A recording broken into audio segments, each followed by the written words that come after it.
அதே என்னுடைய பலம் கிடையாது, என்னுடைய பராக்கிரமம் கிடையாது. ஒன்றே ஒண்ணுதான், என்னது? கர்த்தருடைய ஆவியானவர். அல்லேலூயா. அவர் உள்ளே இருந்து கொண்டு அந்த வைராக்கிய வாஞ்சையுள்ள பரிசுத்த ஆவியானவர் என்ன பண்ணிட்டு இருக்கார் தெரியுமா? அவர் உள்ளே இருந்து கொண்டு தைரியத்தை கொடுத்து கொண்டே இருக்க. பயப்படாத, கலங்காத, சூழ்நிலை பார்க்காத. எத்தனை பேர் இருக்காங்க, எத்தனை பேர் இல்ல, அதை பத்தி நீ மைண்ட் பண்ணாத.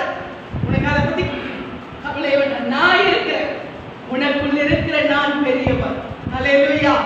இந்த தைரியம் தான் இன்றைக்கு நிற்க வைத்திருக்கிறது. அல்லேலூயா. இந்த பலம் நமக்குள்ளா இருக்குமானால் எத்தனை கோலியாத் வந்தாலும் மிதித்து விட்டு அவன் மேல தாவீது என்ன செய்தார் தெரியுமா? அவன் மேல ஏறி